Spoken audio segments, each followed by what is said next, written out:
Paresh Rathi Group, one of the leading broking houses in the country, offers a wide range of financial services and wealth management solutions to retail and high net worth individuals. We have a glorious track record of service to the investors since 1981. The group has a membership in BSE, NSE, F&O, currency derivatives, and CDSL. We have a network spread across 40 plus cities and operating from 110 plus locations and serving 125,000 clients. For more information, please call us on our toll-free number 1-800-120-2484.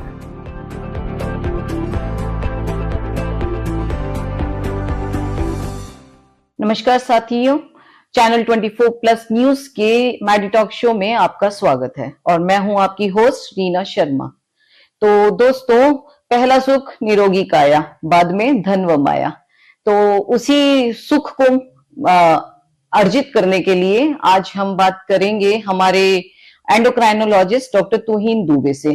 Doctor साहब, हमारे show में आपका बहुत बहुत स्वागत है। नमस्कार।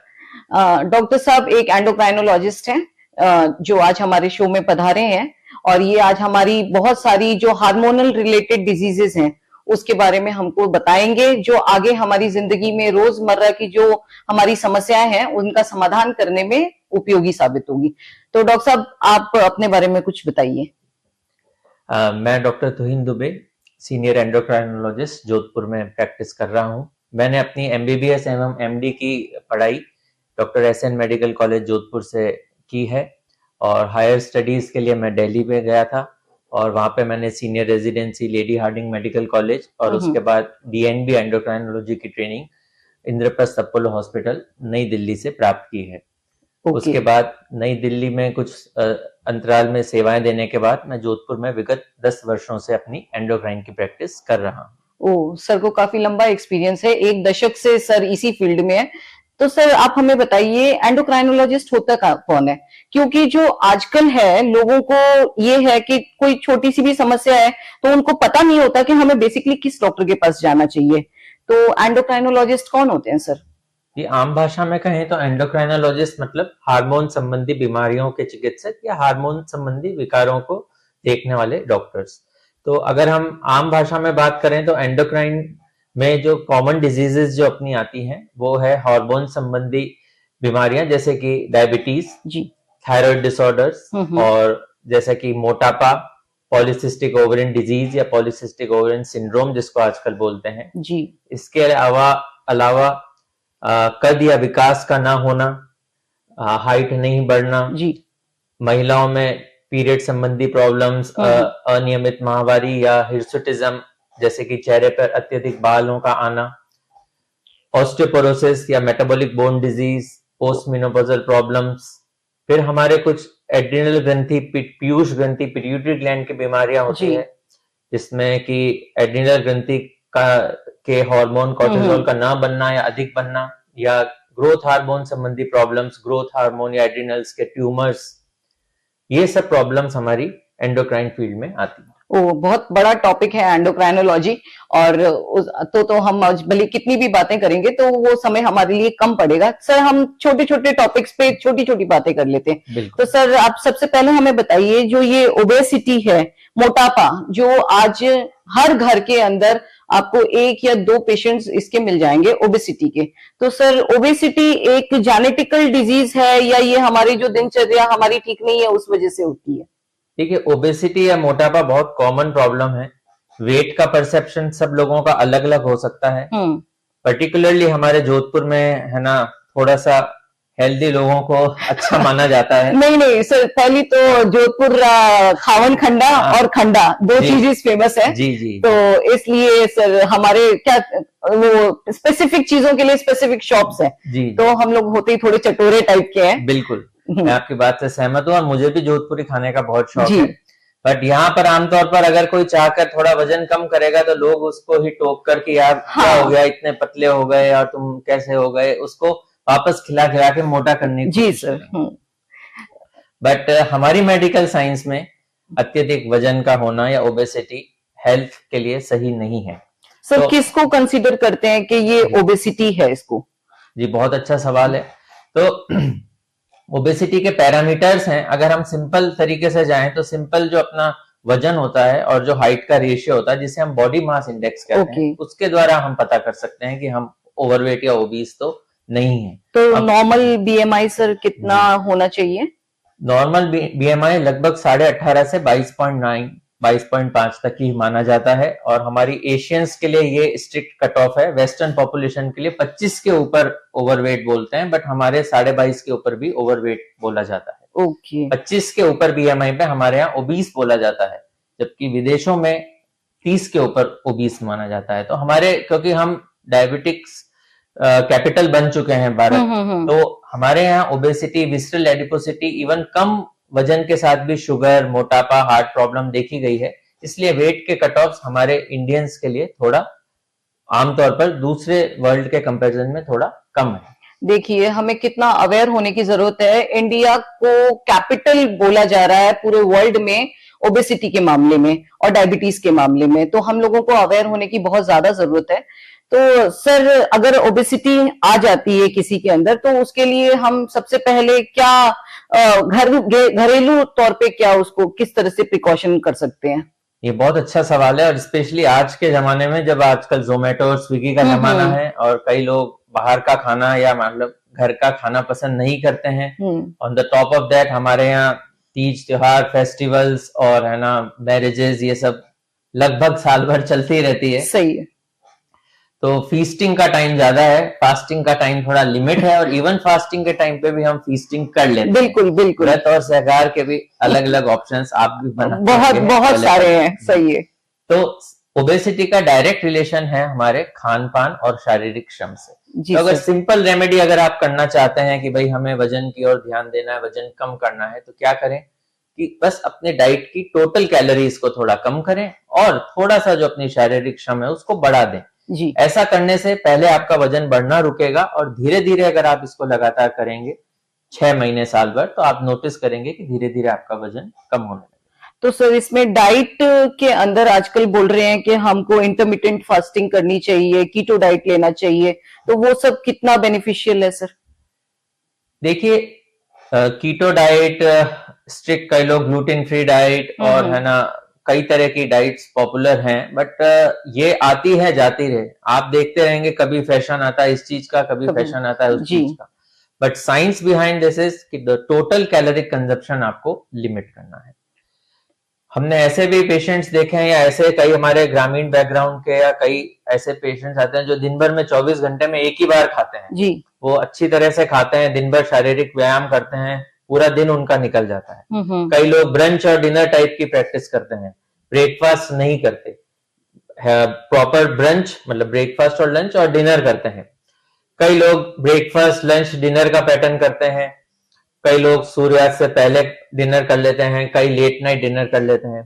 तो सबकी दिनचर्या, सबकी ईटिंग हैबिट्स अलग अलग है, तो हम एक जनरलाइज तो नहीं कर सकते, बट अमूमन ये देखा गया है कि समय पर भोजन प्राप्त करना, जब आपकी बॉडी डिमांड कर रही हो, स्पेशली जब आपको भूख हो, कंपल्सिव ईटिंग नहीं होनी चाहिए कि बस जस्ट टाइम हो गया तो चलो उठ के बस खाने लग गए, थोड़ी देर पहले ही कोई स्नैक्स खाया, भूख है ही नहीं तो भी आप फुल कैलोरीज ले रहे हैं, ये मोटापे का कारण बनता है। तो आपको ये देखनी चाहिए कि बॉडी अपनी बहुत भगवान की मेहरबानी है कि वो सिग्नल खुद ही देती है जी। अगर आप ढंग से समझेंगे तो वो सिग्नल देती है कि अभी आपको भूख लग रही है, अभी आपका थोड़ा एक्सेस हो गया है, बट आप कंटिन्यू करते रहते हैं जबान के टेस्ट के लिए। सही तो टेस्ट के लिए जो खाना खाते हैं उसकी फ्रीक्वेंसी थोड़ी कम करें। सिंपल अपना घर का बेसिक खाना जो आपके दादी नानी के जमाने से आपके पेरेंट्स खाते आए हैं, वही खाना आपको खाना है। मोस्टली होम कुक्ड फूड, कभी कभी बाहर का भोजन, समय पर भोजन, और अपने शरीर के तरीके के हिसाब से, आपके शारीरिक श्रम के हिसाब से आप टोटल कैलोरिक कंजप्शन को फिक्स रखिए। तो आपको इंटरमिटेंट फास्टिंग या 12 घंटे भूखे रहना और इन सब जरूरत नहीं पड़ती। डॉक्टर साहब ने बहुत अच्छी बात बताई है कि हमें क्वालिटी फूड खाना है, क्वांटिटी फूड नहीं खाना है। और सर, एक बात है कि आजकल हम जब जिम वगैरह जाते हैं तो वहां पे इंजेक्टेबल्स वगैरह बता रहे हैं बॉडी बनाने के लिए, कि आपकी बॉडी कम करने के लिए, तो सर वो इंजेक्टेबल्स और टैबलेट्स कितनी घातक है या कितनी यूजफुल है हमारी बॉडी के लिए? ये एक बहुत अच्छा सवाल है, स्पेशली जो अभी इंटरनेट और गूगल का जमाना है, तो लोग भी काफी इस पे सर्च करते रहते हैं और कई पेशेंट्स हमें डायरेक्टली आके दवाई लिखवाने के लिए ही आते हैं जी कि हमें ये नई दवाई आई है, हाँ, आप इसको लिख पतला होने की दवाई दे दो। और थोड़ा बहुत इसका ब्रांडिंग, सेलिब्रिटी द्वारा प्रमोशन और कुछ जो पब्लिक फिगर्स, यूट्यूब इन्फ्लुएंसर्स बिल्कुल हैं, उनके प्रभाव में आके युवा, मिडिल एज के लोग ज्यादा इसकी ओर रुझान कर रहे हैं। बट स्टिल अगर आप इनका प्रोडक्ट इंसर्ट या अगर आप पढ़ेंगे, उसमें सबसे लिखा होता है apart from diet and lifestyle measures it is an adjunct therapy. That means कोई भी दवाई प्राइमरीली नहीं है। सबसे पहले आपकी डाइट लाइफस्टाइल चेंजेस हैं। डाइट एंड लाइफस्टाइल चेंजेस अगर फेल होते हैं तो आपको मेडिकल ट्रीटमेंट, चाहे वो ओरल हो, इंजेक्टेबल हो या मेटाबॉलिक सर्जरी, बेरेट्रिक सर्जरी की तरफ वो भी सिर्फ और सिर्फ under the supervision of trained doctor, कि किसी यूट्यूब और किसी जो सोशल मीडिया इन्फ्लुएंसर के इन्फ्लुएंस में आके हमें नहीं लेना है। वो बिल्कुल एक ट्रेन जो उसके डॉक्टर हैं उसके अंडर, उनके अंडर ही लेना है। सर ये बेरिएट्रिक, अभी आपने सर्जरी का कुछ नाम लिया, ये सर्जरी क्या है? एक अदनान सामी जी हमारे जो फेमस सिंगर हैं वो करवा के आए थे फॉरेन में। बिल्कुल, हमारे कई पॉलिटिशियंस ने करा रखी है। एग्जैक्टली, तो ये क्या है सर? देखिए, बेरेट्रिक सर्जरी एक अच्छी ट्रीटमेंट मोडेलिटी है और no doubt, but it's a surgical modality of course, क्योंकि ये एक ऑपरेशन है, इसके स्पेसिफिक इंडिकेशन दिए गए हैं। सबके लिए बेरेट्रिक सर्जरी नहीं है, हर पेशेंट के लिए बेरेट्रिक सर्जरी नहीं है। अगर आप वो क्राइटेरिया फुलफिल करते हैं, जैसे मैंने बताया diet and lifestyle measures fail हो गए, फिर भी आपका अगर वजन कंटिन्यूसली मॉर्बिड ओबेसिटी की कैटेगरी में, मतलब बीएमआई 35 या 40 से ज्यादा है, तो आप बेरेट्रिक की तरफ जा सकते हैं। अच्छा, इसमें अपना एक स्पेसिफिक क्राइटेरिया है कि बीएमआई अगर 35 to 40 के बीच में, तो हमें इस सर्जरी की तरफ प्रोसीड करना चाहिए। बट कुछ डायबिटिक पेशेंट्स जिनको दूसरी बीमारियां जैसे कि कोलेस्ट्रॉल की प्रॉब्लम, अत्यधिक मोटापे की वजह से ऑब्स्ट्रक्टिव स्लीप एपनिया की प्रॉब्लम या अनकंट्रोल्ड डायबिटीज, ब्लड प्रेशर वगैरह है, तो उनके लिए थोड़ा लोअर बीएमआई जैसे 32.5 या इस पे भी डॉक्टर के एडवाइस पे आप बेरेट्रिक सर्जरी की तरफ जा सकते हैं। बट बिना चिकित्सकीय परामर्श के इस तरफ नहीं जाना चाहिए। कई तरह की बेरेट्रिक सर्जरी उपलब्ध है, right from simple sleeve gastrectomy to रूइंड बाय गैस्ट्रिक बाईपास, मतलब इसके भी कई प्रकार हैं। हर पेशेंट के लिए उसके लिए कौन सा सबसे अच्छा है,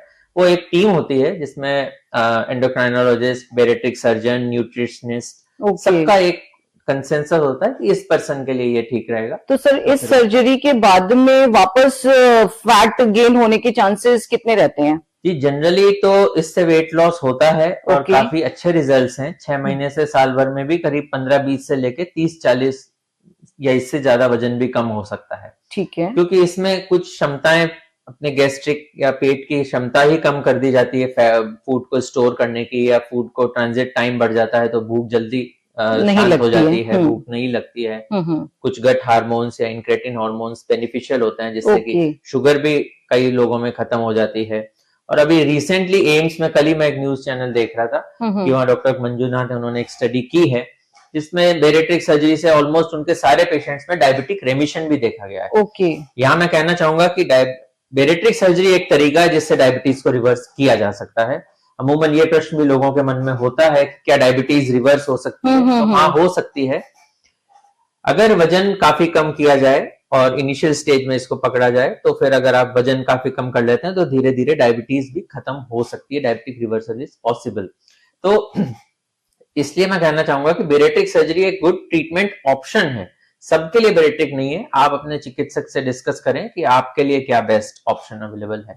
ओके, सर ने बहुत अच्छा इलाज बताया, लेकिन ये इलाज बहुत बाद वाले लेवल पे है। प्राइमरी लेवल पे हमें अपना फूड डाइट मैनेजमेंट करना है और उसके बाद में हमारी जो लाइफस्टाइल है उसको सही करना है। और लास्ट में जब कोई काम नहीं कर रहा है, जब लग रहा है कि ये हार्मोन्स की वजह से ही हो रहा है, तो उस समय हमें ये बेरिएट्रिक सर्जरी वाला procedure under the supervision of our doctors हमें ये यूज में लेना है।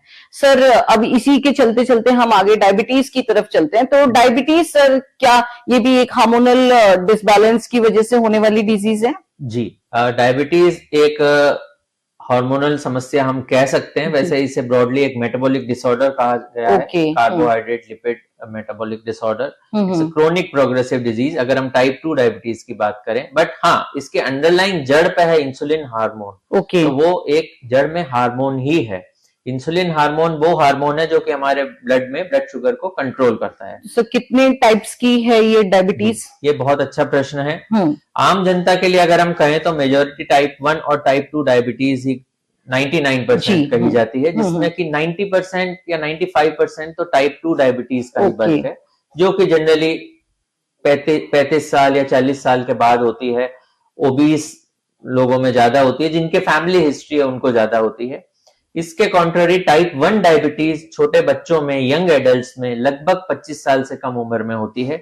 इसमें जेनेटिक हिस्ट्री या फैमिली हिस्ट्री जरूरी नहीं है, ये एकदम से अटैक करती है और इसमें इंसुलिन ही एकमात्र इलाज है। इसमें दवाइयां, गोलियां और वजन कम करना ये मेजर्स काम नहीं करते हैं। So, इसमें कंजेनाइटल का रोल नहीं है बेसिकली? जी, कंजेनाइटल डायबिटीज भी एक टर्म है, या नियोनेटल डायबिटीज, बट वो एक सेपरेट है, that is a rare entity. अमूमन 6 महीने के बाद की जो डायबिटीज होती है उसको टाइप 1 डायबिटीज या डायबिटीज नियोनेटल बोल सकते हैं।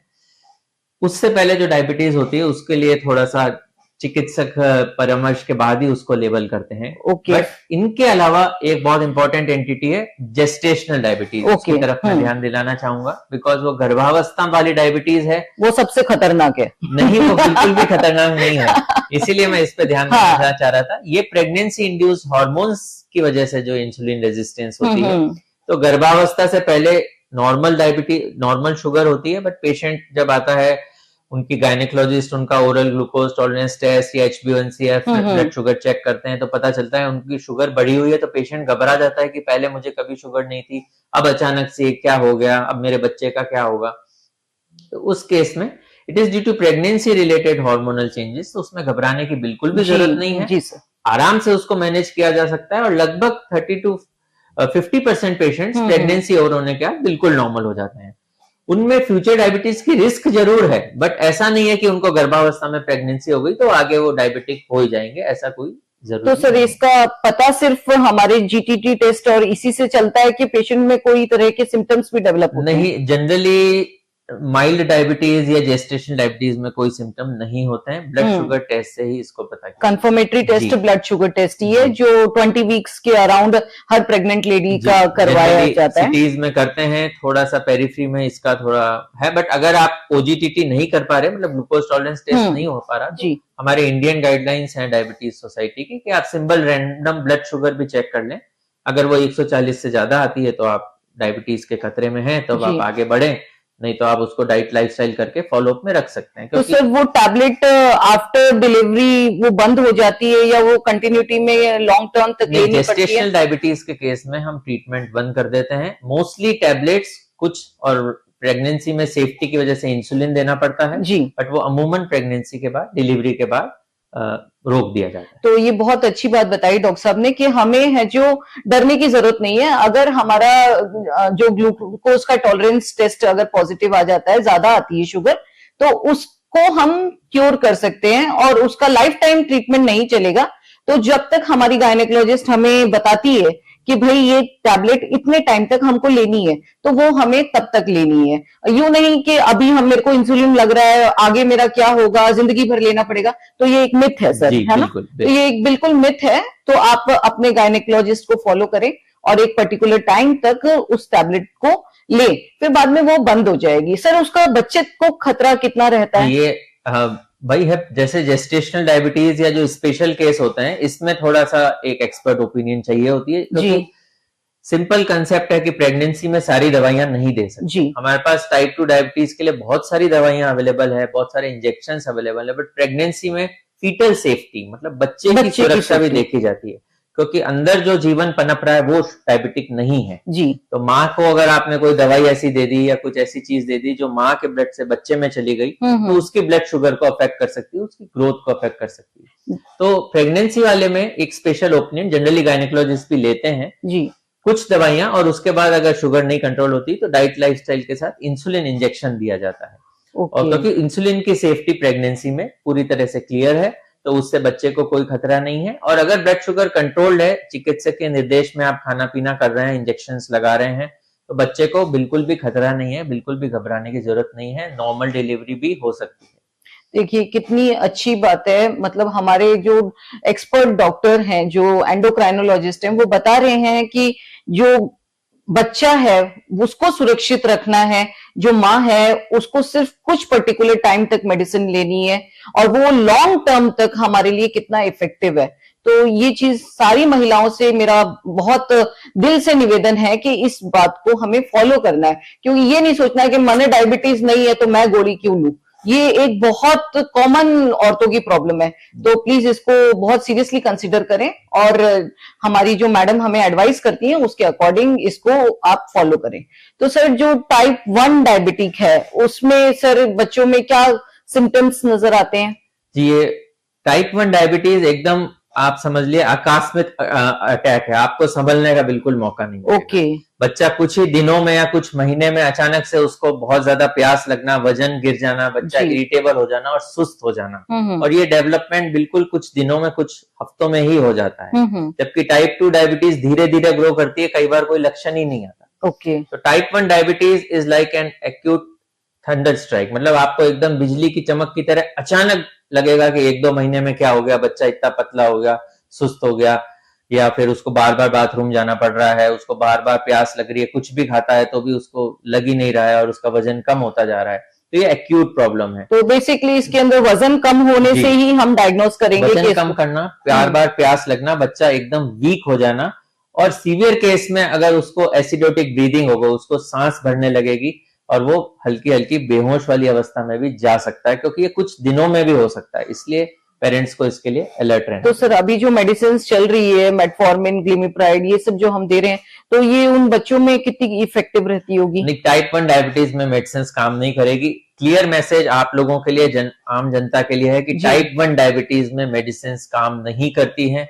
इंसुलिन इंसुलिन इंसुलिन ही एकमात्र इलाज है, कोई भी इसमें दो राय नहीं है। टिल डेट इंसुलिन देने के तरीके बदल सकते हैं, बट जीवन रक्षक और टाइप 1 डायबिटीज के लिए अगर कोई इलाज है तो वो ओनली एंड ओनली इंसुलिन। तो सर वो बच्चा बेचारा जो साल भर का 6 महीने के बाद का है, वो लाइफ लॉन्ग इंसुलिन डिपेंडेंट हो जाता है इससे?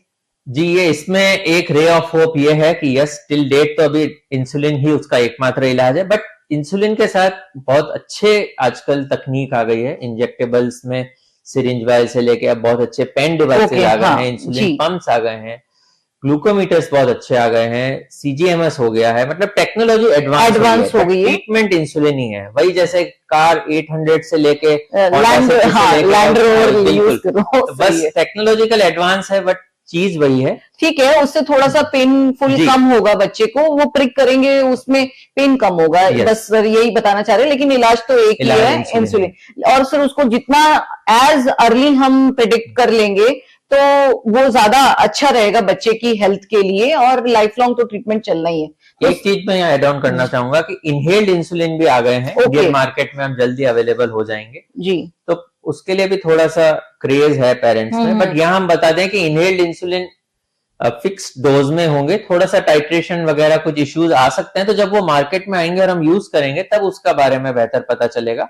बट इनहेल्ड इंसुलिन प्रिक को रिप्लेस कर सकते हैं। ओके। और आने वाले समय में ये एक नई मॉडलिटी है, और अगर जीन थेरेपी या कुछ इस पे भी रिसर्च चल रहा है, जिसमें हम फ्यूचर में पैनक्रियाटिक इम्प्लांट्स जो कि इंसुलिन हार्मोन अंदर से रिलीज कर सके और उसको कंट्रोल कर सके। जी जी। तो बहुत उम्मीद है एआई के टेक्नोलॉजी में फ्यूचर में इंजेक्शन ट्रिक से मुक्ति मिल सकती है। भगवान अगर बहुत जल्दी ये वाली सुविधा अगर उपलब्ध हो जाए तो जो बच्चे बिल्कुल छोटे छोटे हैं उनको इस बीमारी से निजात मिल जाएगी। भी बहुत छोटा बच्चा बहुत क्यूट सा और बहुत मम्मा पापा के साथ आता है और पेरेंट्स एकदम शॉक स्टेट में होते हैं, उनको देख के हमें भी बहुत कष्ट होता है। हमारे भी एक रिलेटिव है सर, वो बिल्कुल इंसुलिन डिपेंडेंट ही है, वो बच्ची अब तो 7-8 साल की है, लेकिन उसका लाइफस्टाइल बहुत अच्छा है, वो अच्छी स्विमर है स्टेट लेवल की। तो वही मैं कहूंगा, आप अच्छे प्लेयर्स, अच्छे क्रिकेटर्स, अच्छे सेलिब्रिटीज, मीडिया सेलिब्रिटीज जो टाइप 1 देखें, जो इतने फेमस हैं, जो अपनी नॉर्मल दिनचर्या कर रहे हैं, तो इन एग्जाम्पल से हमको इंस्पायर होना चाहिए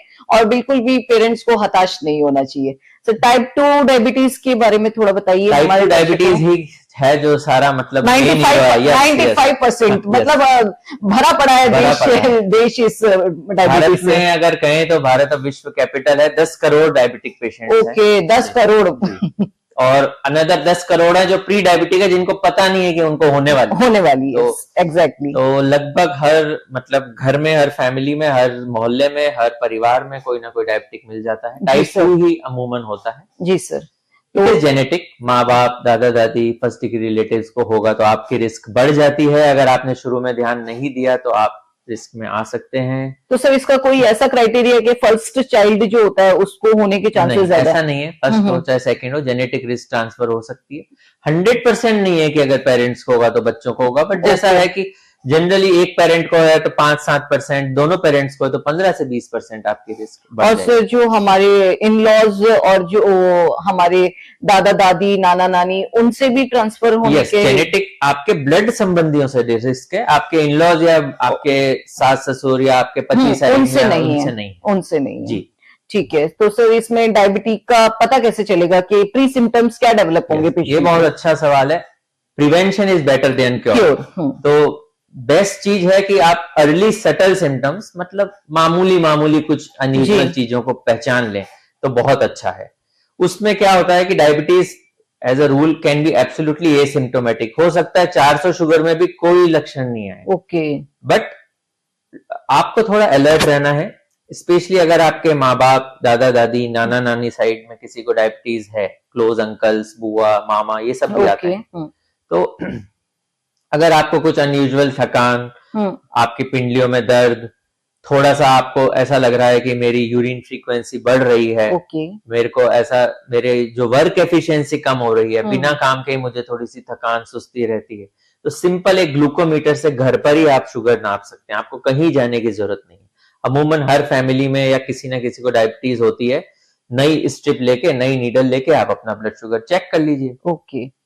सिंपल रैंडम ब्लड शुगर भी अगर आपकी हायर साइड आती है, हायर मतलब 140 से थोड़ी ज्यादा आती है, खाना पीना उससे इमटेरियल, तो आप थोड़ा सा अलर्ट हो जाएं। उसके बाद फिर अगर आपको थोड़ा सा शक है तो फिर भूखे पेट शुगर, खाने के 2 घंटे बाद ब्लड शुगर या HbA1c जांच द्वारा अपन इसको इनिशियल स्टेज में। हाँ, ये एक इनिशियल स्टेज पे हम क्या स्टेप ले सकते हैं वो बता रहे हैं सर।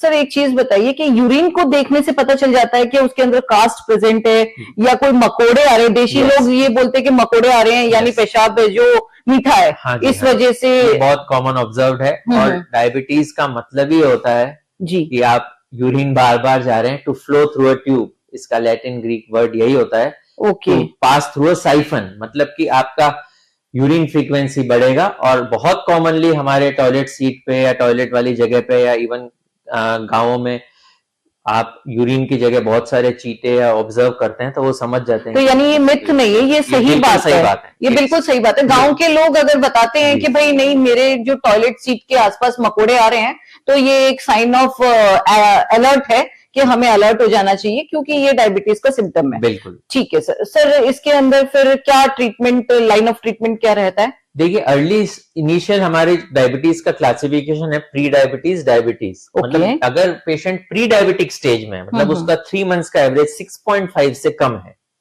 या फास्टिंग ब्लड शुगर 126 से कम है, पोस्ट मील या रैंडम ब्लड शुगर 200 के अंदर है, तो हम अभी diet and lifestyle measures try कर सकते हैं। ड्रग ट्रीटमेंट या मेडिसिन अर्जेंट नहीं है। डाइट लाइफस्टाइल चेंजेस में वही, जैसा caloric restricted diet, refined carbs को, मिठाइयों को, स्वीट्स को, जंक फूड, मैदा, ये सब को अवॉइड करके अच्छा होल ग्रेन, वेजिटेबल्स, थोड़ा फ्रूट्स, डेयरी प्रोडक्ट्स सीमित मात्रा में अगर आप प्रयोग करेंगे, प्लस अपना कैलोरिक वर्क मतलब कट डाउन के साथ फिजिकल एक्टिविटी बढ़ाएंगे, 30 to 45 minutes of brisk walk he simple अगर आप करेंगे थोड़ी सी स्ट्रेंथ ट्रेनिंग के साथ, तो इट कैन बी रिवर्टेड। ऐसा देखा गया स्टडीज में कि डाइट एंड लाइफस्टाइल से भी प्री डायबिटीज नॉर्मल हो सकता है।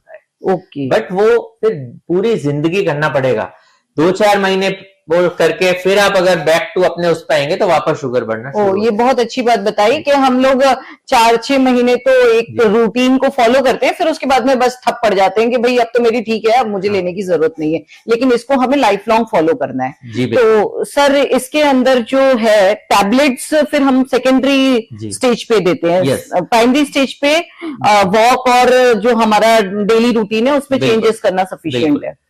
प्री डायबिटीज में कुछ केसेस में हम मेटफॉर्मिन या ड्रग अप्रूव्ड है, जैसे कि स्पेशल केस में अगर हमें लगे इंसुलिन रेजिस्टेंस के साइन दिख रहे हैं, यहाँ मैं बताना चाहूंगा कुछ इंसुलिन रेजिस्टेंस अर्ली डायबिटीज के साइन होते हैं जी।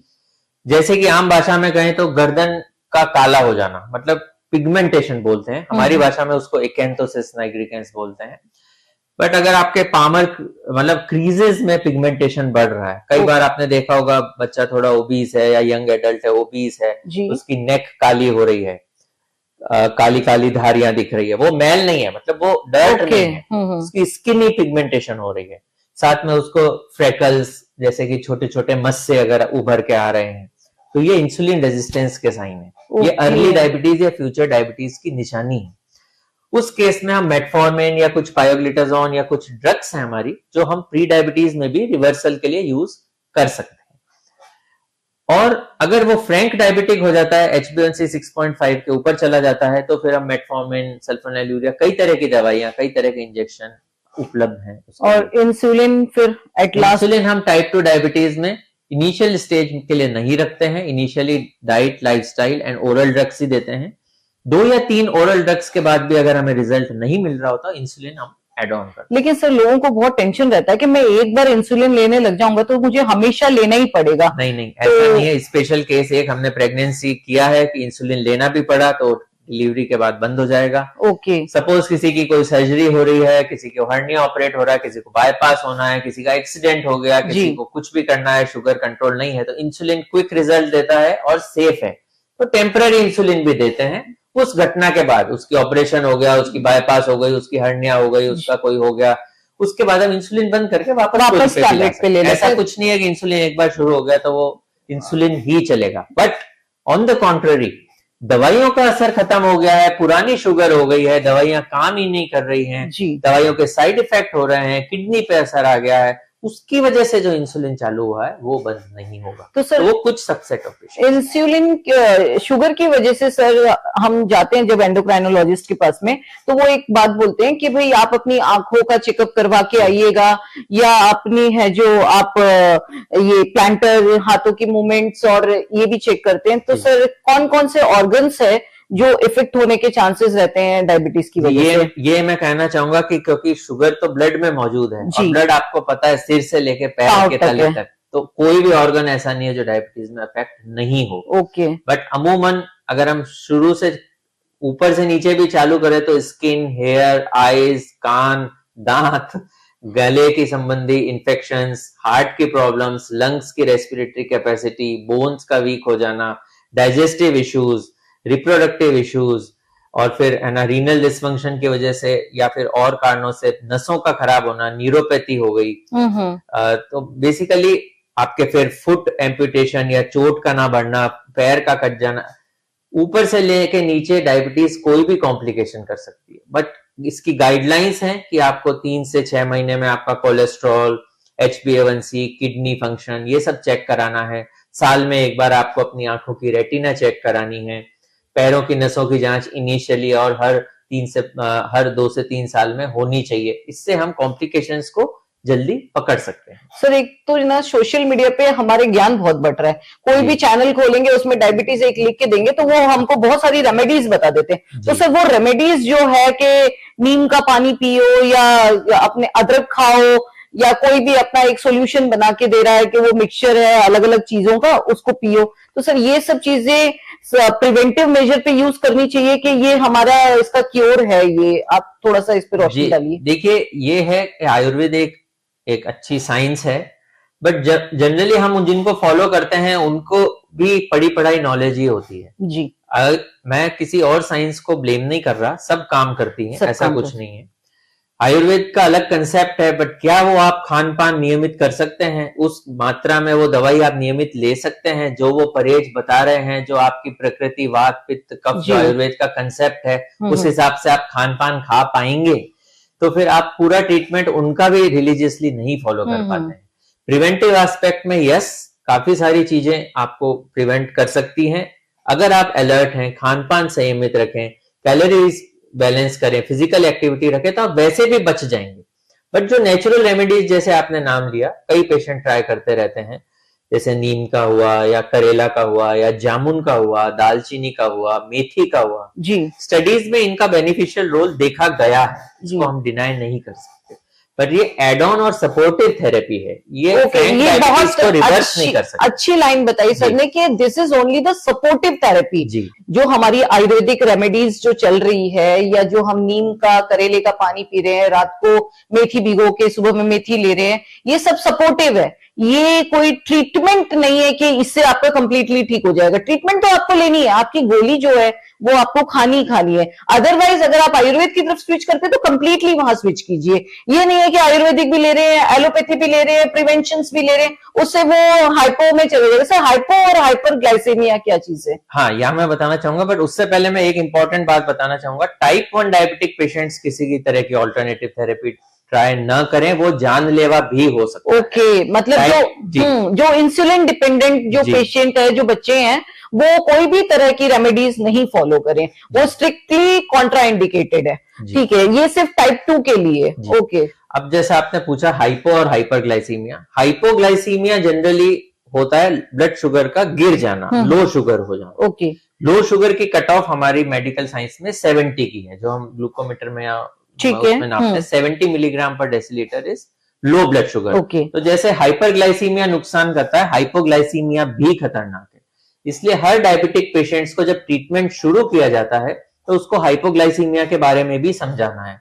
कई बार किसी वजह से, जैसे कि पेशेंट कम खा रहा है, उसने दवाई ले ली है, दवाई ब्लड में मौजूद है, बट उसके कम खाने की वजह से दवाई का असर बढ़ गया या उसका एक्सर्शन बढ़ गया, उसने ज्यादा फिजिकल एक्टिविटी कर ली, कुछ तरह की दूसरी दवाइयां ले ली जो इंटरफेयर कर सकती है।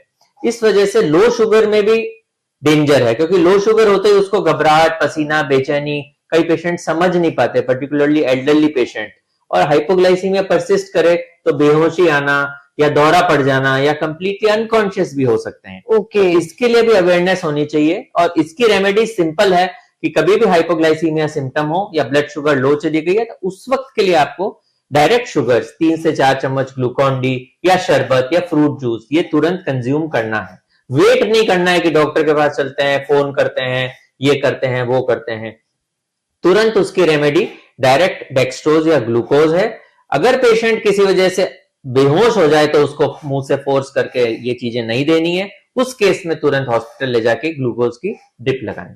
बहुत सही बात बोली सर ने। सर, ये तो इसका मतलब ये हुआ कि जो हाइपरग्लाइसेमिया है उससे ज्यादा खतरनाक है हाइपोग्लाइसेमिया। हाइपरग्लाइसीमिया हम पेशेंट को कई बार, जिनको हाइपोग्लाइसीमिया होता है कि हाइपरग्लाइसीमिया से जान नहीं जाएगी, but hypoglycaemia can be life threatening. बिल्कुल, तो इसलिए हाइपोग्लाइसीमिया की तुरंत रेमेडी पेशेंट और हेल्थ केयर या प्रोवाइडर या उसके जो रिलेटिव को पता होना चाहिए। स्पेशली जो एल्डरली लोग हैं, जो अकेले रहते हैं, उनको हम बहुत ध्यान रख के ये चीज बताते हैं और बताना भी चाहिए। और उनका हम मेडिकेशन या इंसुलिन का डोज भी थोड़ा सा लोअर राइट रखते हैं कि उनको लो शुगर नहीं जाए। बट फिर भी ये रिक्वेस्ट है आपके माध्यम से सभी ऑडियंस में कि हाइपोग्लाइसीमिया में आपको चिकित्सक की आवश्यकता नहीं है, आप स्वयं ही आपके चिकित्सक हैं। तो करना कुछ नहीं है, सिंपल 3 चम्मच ग्लूकॉन डी घोल के या शरबत घोल के आपको पेशेंट को पिला देना है। उसके बाद पेशेंट सही होगा, फिर आप हॉस्पिटल या अपने चिकित्सक के पास जा सकते हैं। सही है सर, कुछ नहीं तो टॉफी भी खा सकते हैं। टॉफी एक्चुअली ढूंढने में, घुलने में, उसमें रैपर खोलने में टाइम लगता है, इसलिए direct sugar is the best. Sugar सबके घर में अवेलेबल है। चॉकलेट्स, टॉफी, कैंडीज, ये उसका सब्स्टिट्यूट है। बहुत अच्छी बात बताई सर ने कि जो हाइपो में जो जा रहा है, जिसके कम हो रही है, और जो सिम्टम्स सर ने बताए उनको ध्यान में रखना है। पसीना आ रहा है, चक्कर आ रहा है, नहीं तो वो शॉक वाली कंडीशन हो जाएगी, उसमें तो फिर हॉस्पिटल ही लेके जाना पड़ेगा, ड्रिप ही लगानी पड़ेगी। तो हमको हाइपर में तो जो शुगर ज्यादा हो रही है उसको ट्रीटमेंट टैबलेट्स के थ्रू क्योर कर सकते हैं, लेकिन हाइपो का एक ही सोल्यूशन है, आपको तुरंत शुगर इनटेक करना है। तो बहुत अवेयरनेस वाली चीज हमारे डॉक्टर साहब ने हमको बताई है। आज हमारे साथ में तोहिन दुबे सर हैं, जो कि एक फेमस एंडोक्राइनोलॉजिस्ट हैं, जो पहले दिल्ली में अपोलो हॉस्पिटल में काम कर चुके हैं और 10 साल से इस फील्ड में काम कर रहे हैं। सर, अब आप हमें बताइए कि जो थायराइड बीमारी है वो एक हार्मोन से रिलेटेड है, जेनेटिकल है, या किस वजह से डेवलप हो रही है? जी, एक बहुत अच्छा सवाल है। आपने जैसे पूछा, थायराइड भी एक बहुत कॉमन हार्मोनल डिसऑर्डर है, अमूमन सबने सुना भी होता है। और थायराइड भी ऐसी बीमारी है जो जन्मते बच्चे से लेके किसी भी एज ग्रुप के पेशेंट को हो सकती है। ये बहुत इंपॉर्टेंट है। ओके। जनरली लोग सोचते हैं कि महिलाओं में थायराइड होता है, या मतलब रिप्रोडक्टिव एज ग्रुप की महिलाओं में होता है, जबकि ये जन्मते बच्चे को भी हो सकती है, जिसे हम कॉन्जेनाइटल हाइपोथायराइडिज्म कहते हैं, जिसमें वो ग्रंथि विकसित ही नहीं होती है। तो वो जेनेटिक कारणों से थायराइड एजेनेसिस या डिसहार्मोनोजेनेसिस होता है। तो उसको भी डायग्नोज करना आजकल वैसे रिकमेंडेड है कि जन्म के वक्त हर बच्चे का थायराइड स्क्रीनिंग होना चाहिए, बट अभी ये यूनिवर्सली एक्सेप्टेड नहीं है। तो उस कॉन्जेनाइटल से लेके ये auto immune, iodine deficiency, post surgery, कई रेडिएशन इंड्यूस, कई कारणों से हो सकती है। तो सर, ये कंजेनाइटल तब आएगी कि जब प्रेगनेंसी में मदर को है, नहीं, या जो उसके पेरेंट्स को या जो उसके दादा दादी को वहां से आएगी? नहीं, ये कंजेनाइटल मदर को नहीं हो तो भी हो सकता है। ओके। मोस्टली ये बच्चे के ही किसी डिफेक्ट की वजह से उसकी ग्रंथि विकसित ही नहीं हो। जैसे हम देखते हैं कई बच्चे जिनकी 4 ही उंगलियां होती है, किसी की 6 होती है, कभी एक एक्स्ट्रा ईयर लोब दिख जाता है। तो एक तरह का विकार है कि भ्रूण के डेवलपमेंट के वक्त उसकी थायराइड ग्रंथि विकसित नहीं है। ओके, मदर से नहीं, मदर से उसका लिंक नहीं है। बट हाँ, मदर ने कुछ ऐसी दवाइयां ले ली जो थायराइड को अफेक्ट करती है बिना डॉक्टरी परामर्श के। ओके। तो वो हो सकता है, जैसे आयोडीन इनटेक वगैरह कुछ। तो इसीलिए कहा जाता है कि प्रेगनेंसी में जनरली कोई मेडिसिन वगैरह नहीं लेनी चाहिए जी। बट अमूमन ये एजेनेसिस या डिसहार्मोनोजेनेसिस, मतलब ग्रंथि बनी या नहीं, विकसित नहीं हो पाई, हार्मोन नहीं बन पाया, जेनेटिक कारणों से होता है। तो कॉन्जेनाइटल हाइपोथायराइडिज्म तो पीडियाट्रिशियन या जो उनके केयर गिवर होते हैं उसको डायग्नोज कर लेते हैं, क्योंकि बच्चा बहुत सुस्त, मोटापे वाला और उसको पीलिया हो जाता है और काफी चीजें सिम्टम्स दिखती हैं, तो वो टेस्ट में पकड़ में आ जाता है। तो उसको उस वक्त भी थायराइड की गोली ब्रेस्ट मिल्क में घोल के पिलानी पड़ती है। बट उसके अलावा बात करें तो जो वयस्कों में थायराइड होता है, बच्चों में जुवेनाइल हाइपोथायराइडिज्म, वयस्कों में हाइपो या हाइपरथायराइडिज्म, ये एक तितली नुमा जो थायराइड ग्रंथि हमारे गले में होती है उससे निकलने वाला हार्मोन है, थायराइड हार्मोन। वो कम मात्रा में निकले या अधिक मात्रा में निकले तो कम मात्रा वाले को हाइपोथायराइड, अधिक मात्रा में हाइपरथायराइड कहलाता है। और इसका मोस्ट कॉमन कारण भारत में ऑटो इम्यून हाइपो या हाइपरथायराइडिज्म है, जिसके वजह ऑटो इम्यून डिजीज, मतलब आपकी ही रोग प्रतिरोधक क्षमता आपके अगेंस्ट काम कर रही है, आपकी ही एंटीबॉडीज उसको हार्मोन या तो बनाने नहीं दे रही या ज्यादा बना रही है। Okay. Auto immune hypo and hyperthyroidism is most common और उसका ट्रीटमेंट बिल्कुल सिंपल है। पहले सर थोड़ा सा सिम्टम्स बता दीजिए, पेशेंट को क्या पता चलेगा कि इसको थायराइड हो गया है, मतलब क्या सिम्टम्स बॉडी में फील होंगे? तो इसमें भी जैसे मैं कहूंगा हाइपोथायराइडिज्म ज्यादा कॉमन है। हाइपोथायराइडिज्म मतलब थायराइड हार्मोन की कमी। इसको हम सिंपल टीएसएच टेस्ट से नाप सकते हैं।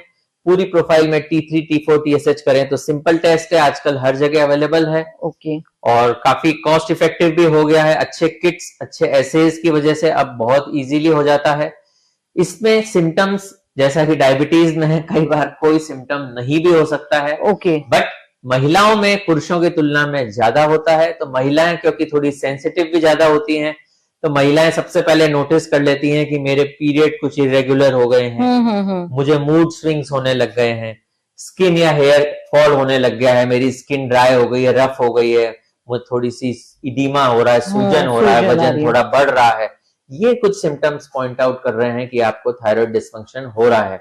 जबकि पुरुषों में सिंपल थकान, कि आजकल मुझे थकान रहती है, थोड़ा सा वेट बढ़ रहा है, पुट ऑन हो रहा है, शायद मैं एक्सरसाइज नहीं कर रहा या मुझे टाइम नहीं मिलता। सर भूख का भी थोड़ा कुछ है क्या इसमें यह है कि हाइपोथायराइडिज्म में थोड़ा आदमी सुस्त हो जाता है, तो उसकी भूख दब भी सकती है और वो खाली बैठा है तो अधिक खा भी सकता है।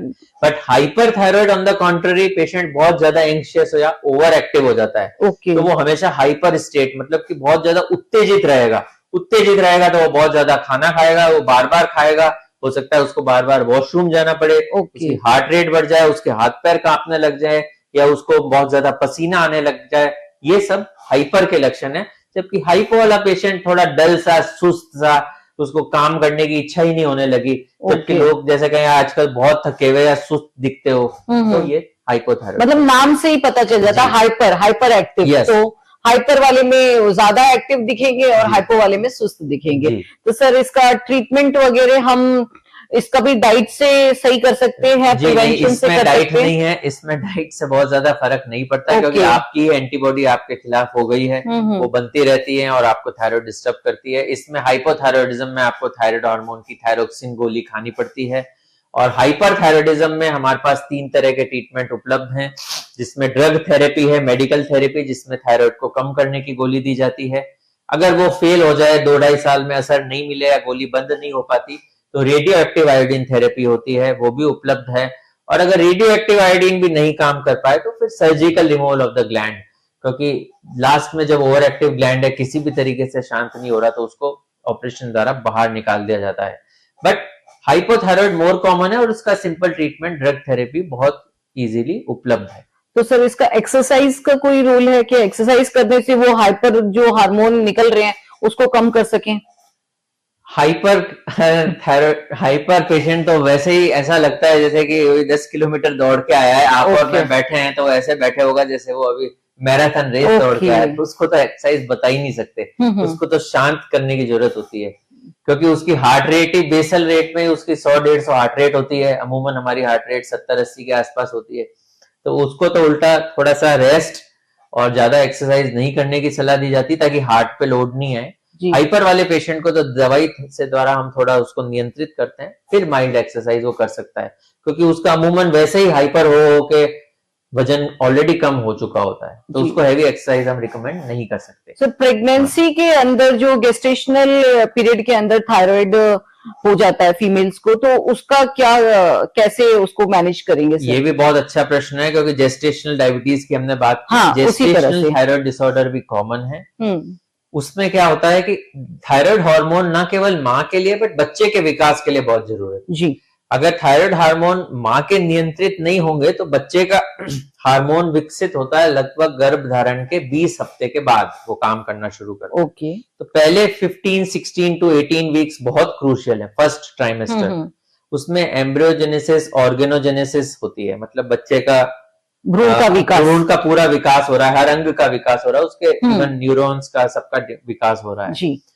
तो आगे जाके बच्चा शिथिल हो, अर्ध विकसित हो या मंद बुद्धि ना हो जाए, तो हाइपोथायराइडिज्म यहाँ मैं कहना चाहूंगा is the most common cause of preventable mental retardation. कई बार हम देखते हैं कि बच्चा भोला रह गया, बच्चा मंद बुद्धि है, हम कहते हैं कि जन्म से ही ऐसा है, भोला है, हमारी भाषा में यहाँ बोल दिया जाता है, जबकि वो बेचारा हाइपोथायराइड अनडायग्नोज रह गया।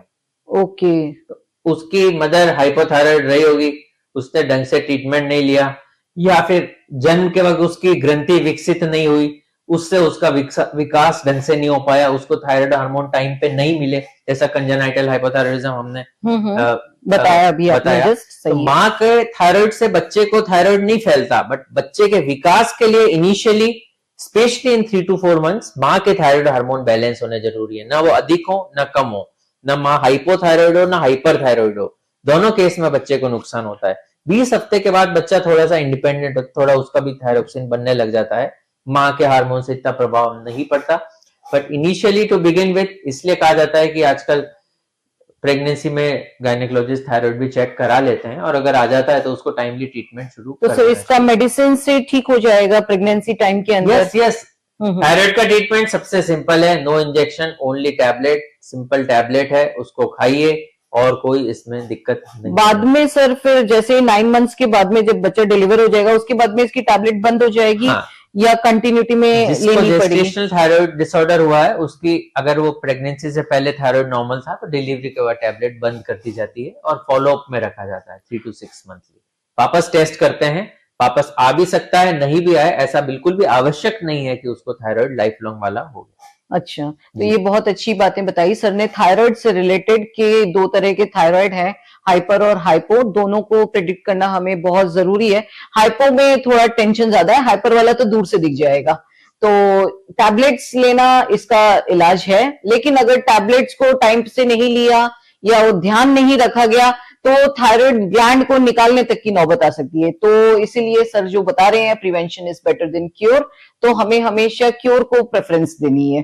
तो सर नेक्स्ट हम जानते हैं कि सर आजकल जो छोटी छोटी लड़कियां हैं वो मतलब 15 साल तक 16 साल तक हो जाती हैं और बोलती हैं कि मेरे को माहवारी नहीं आई है, तो ये हार्मोनल डिसबैलेंस की वजह से हो रहा है या जो आजकल जो सोशल मीडिया में बच्चे इतना देख रहे हैं, टीवी फोन देख रहे हैं, उस वजह से इनकी साइकिल डिस्टर्ब हो रही है, या क्या बोलेंगे सर आप इसके बारे में कि क्यों इतना लेट आ रहे हैं प्यूबर्टी, ये हार्मोन्स डिसबैलेंस की वजह से हो रहा है? जी ये बहुत अच्छा सवाल है, बट यहाँ मैं थोड़ा सा आपको करूंगा कि महिलाओं में या लड़कियों में आजकल पीरियड लेट नहीं थोड़ा जल्दी आ रहे हैं। ओके। वो एक अलग चीज है कि पीरियड किसी बीमारी की वजह से नहीं आए, बट प्यूबर्टी की एज ओवरऑल वर्ल्ड ओवर और भारत में भी कम हो रही है। ओके। ये कारण है because of rapid urbanisation, modernisation, खान पान की चीजों में बदलाव।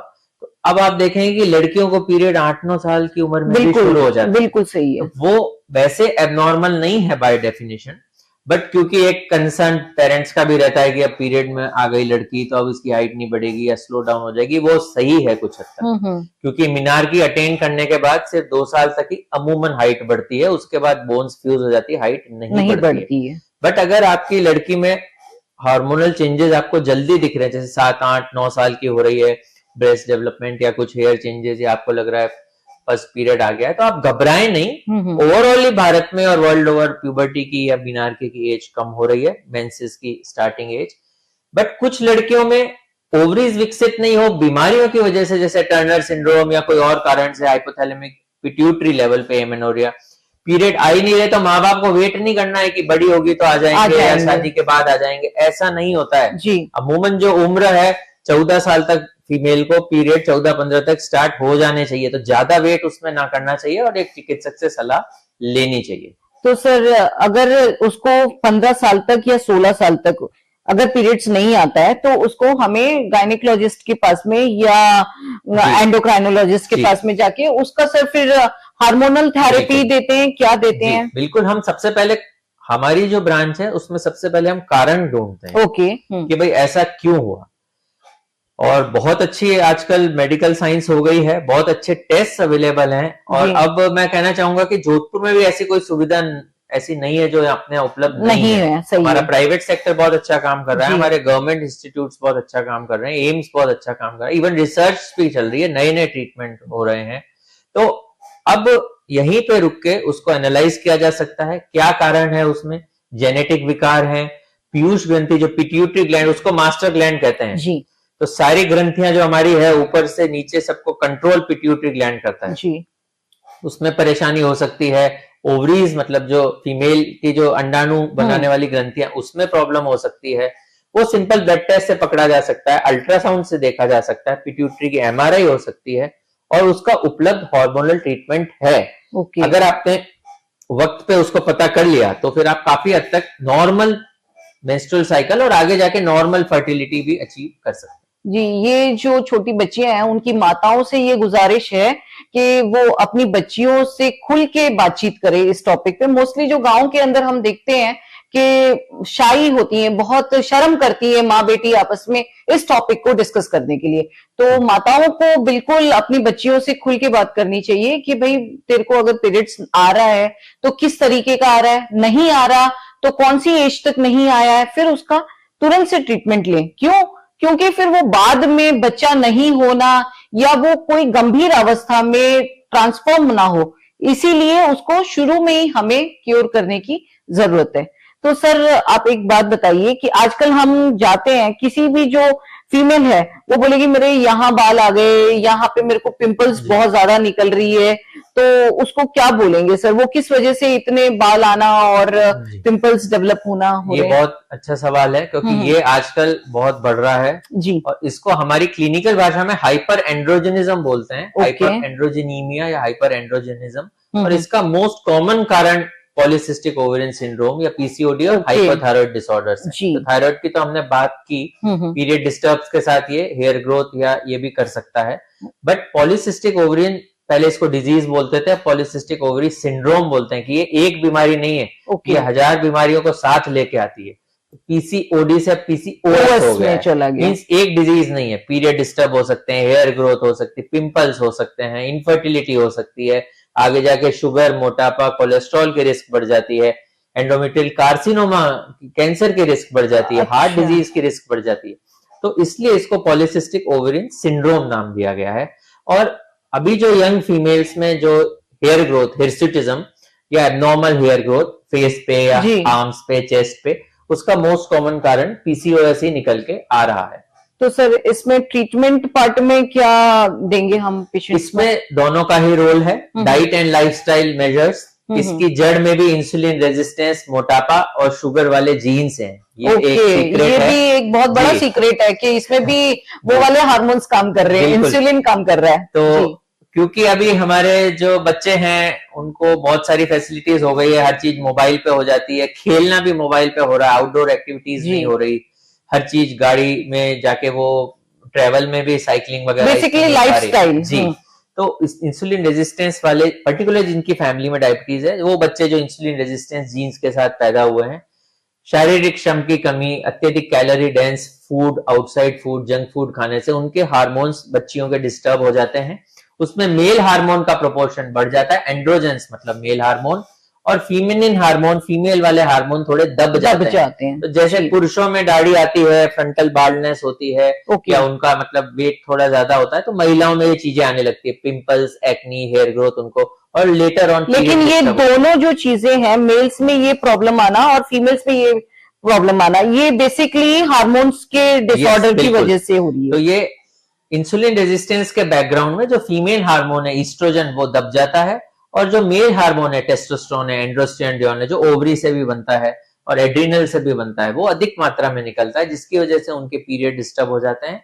और सर जो अपन बोलते हैं कि ये टेस्टोस्टेरोन ज्यादा बन रहा है मेल्स के अंदर या कम बन रहा है, या प्रेगनेंसी जब कंसेप्शन के अंदर दिक्कत आ रही है, तो वो किस वजह से हो जाता है? देखिए, इसको आम अगर उसमें हमने समझे तो कुदरत ने मेल और फीमेल अलग बनाए हैं, बट हार्मोन्स दोनों के अंदर दोनों में होते हैं जी। मेल्स में भी फेमिनिन या लड़कियों वाले हार्मोन होते हैं, फीमेल में भी आदमी वाले हार्मोन होते हैं, बट कुदरत ने उसका फाइन ट्यूनिंग बैलेंस बनाया है, ताकि स्त्री में स्त्रीत्व वाले ज्यादा होंगे, मेल में मेल वाले। ठीक है। जब डिसबैलेंस हो जाता है, जैसे अभी हमने बात की कि प्यूबर्टी फीमेल्स में जल्दी आ रही है, लड़कों में प्यूबर्टी डिले हो रही है। लड़के अगर आप देखें थोड़ा सा वेट गेन करें, मोटे हो, तो उनकी दाढ़ी मूछ लेट निकल रही है, उनकी छाती बाहर आ जाती है, जिसे हम गायनेकोमेजिया बोलते हैं, वो फेमिनिन टाइप दिखने लग जाते हैं। तो लड़कों में मोटापा और डिलेड प्यूबर्टी, लड़कियों में अर्ली प्यूबर्टी, ये हो रहा है हमारे खान पान और उसकी वजह से।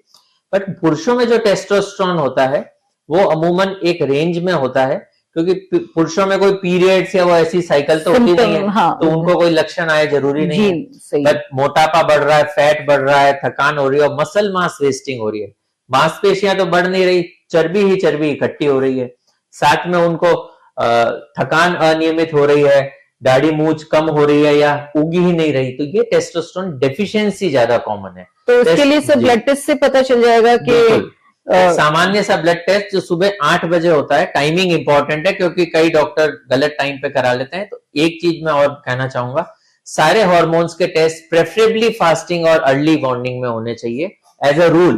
थोड़ा वेरिएशन है, बट एज अ रूल अगर आपको कुछ भी नहीं पता तो सुबह के वक्त भूखे पेट 8 से 9 के बीच आप पर्टिकुलरली 8 बजे के टाइम पे आप सारे हार्मोन्स के टेस्ट करा सकते हैं। तो सर अगर किसी छोटे बच्चे के अंदर भी जो ब्रेस्ट का डेवलपमेंट हो रहा है, दाढ़ी मूछ प्रॉपरली नहीं आ रही है मेल चाइल्ड के अंदर, तो भी हमें इसको सीरियसली लेके और इसका प्रॉपर इन्वेस्टिगेशन, बिल्कुल ये पूरी तरह से इसको हम नेग्लिजेंट नहीं करें कि बच्चा है जो ऐसे ही बोल रहा है कि थक गया हूं, उसको भी हमें सीरियसली लेना है। बिल्कुल।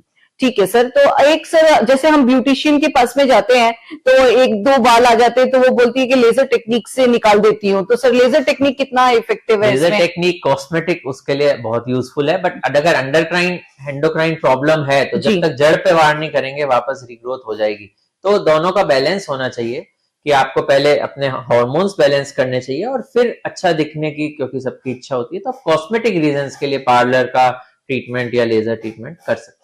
सर एक छोटा सा बताइए, जो ये विटामिन डी के से जो डेफिशिएंसी होती है, या जो ऑस्टोमेलेशिया, घुटनों का दर्द वगैरह, ये भी क्या हार्मोन से रिलेटेड है, या ये हड्डी वाला ही स्पेसिफिक टॉपिक है? देखिए, जब तक हड्डी टेढ़ी या टूट नहीं जाए वैसे औरतों को ज्यादा रोल नहीं है, बट हाँ, पेशेंट हड्डी की कोई भी प्रॉब्लम के लिए ऑर्थोपेडिक्स के पास ही जाता है और वो एक गलत नहीं है उसमें। बट जो हार्मोन्स है, विटामिन डी को एक विटामिन भी बोलते हैं और हार्मोन बोला जाता है। ये बोन्स की ग्रोथ के लिए, कैल्शियम एब्जॉर्प्शन के लिए बहुत इंपॉर्टेंट है। बोन्स पे दूसरे हार्मोन भी काम करते हैं, even androgens, male hormone, feminine hormones, और इवन जो अपना ये पैराथायरॉयड हार्मोन सब काम करता है। तो बेसिकली हार्मोन से ही बोन्स की ग्रोथ डायरेक्ट होती है। ग्रोथ हार्मोन, थायराइड हार्मोन, सबका रोल है। तो बट विटामिन डी एक सनशाइन हार्मोन है। सन सिटी में हम रहते हैं, बट फिर भी 70% 90% लोग विटामिन डी डेफिशिएंट है, क्योंकि पोल्यूशन की वजह से हमारा सन एक्सपोजर अब कम हो गया। हम बिल्डिंग्स में एसी में रहते हैं, तो अब हमें विटामिन डी एडिक्वेट नहीं मिलता। तो उसके सप्लीमेंटेशन अगर हम लेंगे तो कैल्शियम एब्जॉर्प्शन अच्छा होगा, बोन हेल्थ अच्छी रहेगी। बट हार्मोन्स डिपेंडेंट भी होता है, जैसा कि आपने सुना होगा महिलाओं में रजोनिवृत्ति या मेनोपॉज के बाद ऑस्टियोपोरोसिस हो जाती है। तो वो इसका रीजन ही होता है कि ईस्ट्रोजन कम हो जाता है, इसलिए उनका बोन लॉस शुरू हो जाता है। तो हार्मोन्स का भी इसमें रोल है, बट अमूमन आप अच्छी खुराक, अच्छा व्यायाम, विटामिन डी, कैल्शियम थोड़े सप्लीमेंट लेंगे तो आपकी बोन हेल्थ अच्छी रहेगी। तो अगेन इसके लिए अपने चिकित्सक से डिस्कस करें। तो जो ये विटामिन डी है, ये भी एक तरह का हार्मोन है, तो इसको भी हमें उस थेरेपी के अकॉर्डिंग भी कंसिडर करना चाहिए। तो सर एक बात बताइए कि जो स्ट्रेस आजकल की, किसी छोटे बच्चे को पूछो तो मुझे टेंशन हो रही है, किसी बड़े को पूछो तो मुझे टेंशन हो रही है, सबको टेंशन हो रही है। तो जो स्ट्रेस हार्मोन है या स्ट्रेस जो हो रहा है, तो उसका मेन कॉज क्या हो सकता है, या उसका हार्मोन से क्या रिलेशन है, या उसको किस तरह से हम क्योर कर सकते हैं? ये स्ट्रेस हार्मोन वैसे कॉर्टिजोल होता है, एड्रिनल ग्रंथि द्वारा निकलता है, बट ऑब्वियसली आप सही कह रहे हैं, सबके आजकल स्ट्रेस है, बच्चे से लेके बूढ़े तक सबको अपने अलग अलग स्ट्रेस है। तो मैं तो यही कहूंगा, स्ट्रेस आपके सारे हार्मोन्स को डिस्टर्ब कर देगा, एक पर्टिकुलर स्ट्रेस हार्मोन नहीं है। स्ट्रेस गवर्न होती है आपकी साइकी से, आपकी सोच के, आपकी आउटलुक से, आप कितना पॉजिटिविटी या नेगेटिविटी में जी रहे हैं जी। तो मैं तो यही कहूंगा कि भाई किसी भी तरह से आप स्ट्रेस कम करें, घर परिवार से कनेक्टेड रहें, पॉजिटिव आउटलुक रखें लाइफ में, religion, spirituality, good books, music, hobbies, sports, जिस वजह से भी आप स्ट्रेस हार्मोन कम रखेंगे तो सारे हार्मोन्स आपके बैलेंस होंगे। सर एक छोटा सा सवाल, लव हार्मोन भी कुछ होता है क्या? लव हार्मोन तो बस अपना ये है कि एक मन की सोच ही है। सबको अपने को एक दूसरे के प्रति प्रेम और सद्भाव का भाव होना चाहिए, और हमारी भारत देश की तो संस्कृति भी यही है कि सब वसुधैव कुटुंबकम, पूरा विश्व एक परिवार है, तो सबको प्रेम करिए। बट हाँ, लव हार्मोन्स मेनली अपने जो मेल या फीमेल हार्मोन से कोरिलेट करते हैं, but love hormones, relaxing hormone, anti depressant hormones, ये सब एक केमिकल्स हैं, endorphins, opioid derivatives, but ultimately it is governed by your psychology also. कितना आप खुश और स्वस्थ रहेंगे तो सारे हार्मोन्स बैलेंस रहेंगे। ओके सर ने बहुत अच्छी बातें बताई। सर एक लास्ट में हमारे जो जनता है उसको एक क्या मैसेज देना चाहेंगे आप? मैसेज मैं यही देना चाहूंगा कि इंटरनेट और उस पर बहुत सारा ज्ञान उपलब्ध है जी, बहुत सारे इंफॉर्मेशन की आज के जमाने में कोई कमी नहीं है, सही इंफॉर्मेशन की कमी है जी। जो आप पढ़ रहे हैं, सुन रहे हैं, देख रहे हैं, उसकी प्रामाणिकता बहुत जरूरी है। तो बिना प्रामाणिकता के किसी इंफॉर्मेशन को अपने ऊपर अप्लाई न करिए। एक्सपर्ट्स आर ऑलवेज अवेलेबल, आपके हेल्थ केयर प्रोवाइडर, सबके घर में भी कोई डॉक्टर होता है, नर्सिंग स्टाफ होता है, फार्मासिस्ट होते हैं, कोई भी हो सकते हैं जिनका बैकग्राउंड थोड़ा मेडिकल का है, वो थोड़ा आपको गाइड कर सकते हैं। थोड़ा आपको कोई भी डाउट हो, आप अपने प्राइमरी केयर फिजिशियन, गायनेकोलॉजिस्ट, आपके डॉक्टर फ्रेंड से डिस्कस कर सकते हैं। और जहां डाउट हो, एक एक्सपर्ट ओपिनियन जरूर बनती है, क्योंकि सही वक्त पे सही बीमारी को अगर आपने पकड़ लिया तो आपके लॉन्ग टर्म आउटकम्स बहुत अच्छे हैं। जैसे डायबिटीज को आपने शुरू में स्वीकार कर लिया, एक्सेप्ट कर लिया, तो कॉम्प्लिकेशंस वाली स्टेज ही नहीं आएगी। तो किसी की आंखें खराब होगी, गुर्दे खराब होंगे, वो डायलिसिस पे जाएगा, उसका पैर कटेगा। उसने अर्ली स्टेज में अगर उसको स्वीकार करके बेटर ट्रीटमेंट लिया, तो हमारे पास 80, 85, 90 साल के भी डायबिटिक पेशेंट्स भी हैं जो कि अभी अपनी एज के हिसाब से नॉर्मल जीवन जी रहे हैं, हेल्दी जीवन जी रहे हैं। और सर एक्सरसाइज और जी, तो बिल्कुल आप अपना खान पान का विशेष तौर पे ध्यान रखें। जोधपुर का अच्छा खाना भी आपको एंजॉय करना है, मैं मना नहीं करूंगा, बट कैलोरी कंजप्शन कितना आपने खा लिया है, कंपल्सिव ईटिंग मत करें, माइंडफुल ईटिंग करें जी। एक टाइम जिम लिया है तो दूसरी मील को लाइट कर लो, थोड़ा सा वॉक कर लो ताकि टोटल कैलोरी बैलेंस रहे। और 30 to 40 मिनट्स की एक्सरसाइज सबको करनी चाहिए, ये मैं रिकमेंड करूंगा। उसमें बच्चे बूढ़े जवान कुछ नहीं है, अपनी अपनी एज और कैलिबर के हिसाब से, कुछ भी नहीं हो तो simple walking, simple brisk walking is one of the best exercise. ये थे तुहीन दुबे सर, जो कि एक जाने माने एंडोक्राइनोलॉजिस्ट हैं। आज हमने सर से इतनी सारी बातें सीखी, किस तरह से जो ये रोजमर्रा की जिंदगी में हर घर में एक डायबिटीज, एक थायराइड, एक मोटा बच्चा, एक मोटा पेशेंट सब मिल जाएंगे। तो ये बहुत कॉमन बीमारियां हैं जो हमारे घरों में हमको देखने को मिलती है। तो इन सब बीमारियों के बारे में आज हमारे सर ने बहुत ही साधारण सी, सिंपल सी भाषा में इतनी बड़ी बड़ी बातें बताई। कौन सी बीमारी क्योर हो सकती है, कौन सी में हमको क्या प्रिकॉशंस रखने चाहिए, कौन सी में एक्सपेरिमेंट नहीं करना है, किस में हम आयुर्वेद से ले सकते हैं, किस में हमको सिर्फ इंसुलिन लेना है। तो सर ने बहुत ही अच्छे से हमें इन सब बीमारियों को डिस्क्राइब किया। आज के शो में बस इतना ही, मिलते हैं अगले रविवार इसी समय इसी वक्त, तब तक के लिए अलविदा। बहुत बहुत धन्यवाद डॉक्टर साहब। Thank you.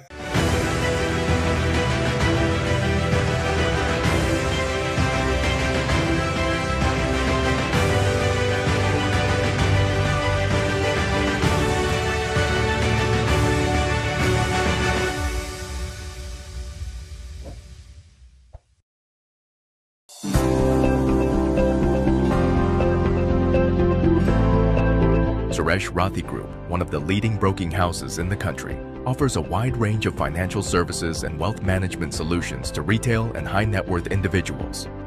We have a glorious track record of service to the investors since 1981.